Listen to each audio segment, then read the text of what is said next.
शहजादकोट का निवाई गांव मोहम्मद आलम तुनियो के रिहायशी भी बरसाती तबाहकारियों के शिकार हो गए।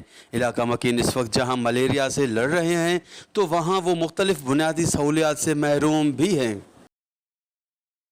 न डीसी मालकी कयो न मुख्तियारकार मालकी कयो। इन ॻोठनि में कुछ सहूलत न मिली आहे, न राशन न मालकी। कंहिं माण्हू ज़ख़्मी थिया आहिनि, कंहिं ॿार ज़ख़्मी थिया आहिनि। इहा माना अदालत कोन अथव मुल्क में। पर इहो बोर्ड जो ॿुॾल आहियां। जे बाईपास ते महीनो थी वियो आहे, न राशन न कुझु न मिलियो आहे, कुझु बि न मिलियो आहे। असांजो फंड, असांजो हक़ जो सम्झो था ते असांखे वठी ॾियो। जेका हक़ नथा सम्झो त उहो ॻाल्हि कयो। 2 महीना थी विया आहिनि, कोई मालकी न कयो आहे। असांजा ॿार हिते रोड ते पिया हुया 2 महीना, सभिनी खे ख़बर आहे। कोई बि मालकी नथो करे सरकारी तौरु।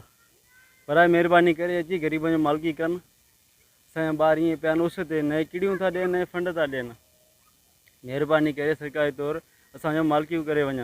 इहो असांखे दवायूं नथा मिलनि का शइ, ऐं न DCO आहे न मुख्तियारकार आहे, का शइ नथो मिले। न राशन आहे न तंबू आहे। जेके आहिनि तंबू खपाया आहिनि, पंहिंजे मार्फत ते ॾिना आहिनि। असां मिसकिन ईअं दर बदर आहियूं, जायूं ईअं लुड़ी पाणी में तबाह थी विया आहियूं। का शइ न आहे, न मालकी। अॼु ताईं चईंदे वञूं त बोतारे चए फलाणो खान खणी वियो आहे।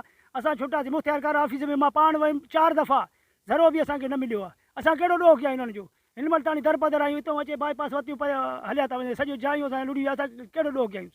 अॼु ॾींहं ताईं की न पुछा करणु आया न छा। हे सैलाब आयो, पाणी बरसाति बि आयो, त अॼु ॾींहं ताईं असांजी मालकी बि न थियो आहे। न ई राशन मिलियो आहे, न ई तंबू मिलियो आहे। इहे ॿारड़ा इहे उस ते पिया, न रोड ते बि 10-15 ॾींहं खनि रोड ते पिया हुआसीं, हुते बि असांजी मालकी न थियो। साॻी पंहिंजे वठाण जे ॻोठ मोहम्मद आलम ख़ान तुरियो, हिते असां पंहिंजे ॻोठ ते आयासीं, हिते बि असांजी मालकी न थियो आहे।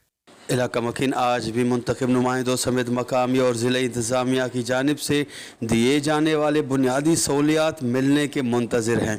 कैमरा टीम के साथ गुलाम अली ब्रावई, वश TV शहजादकोट।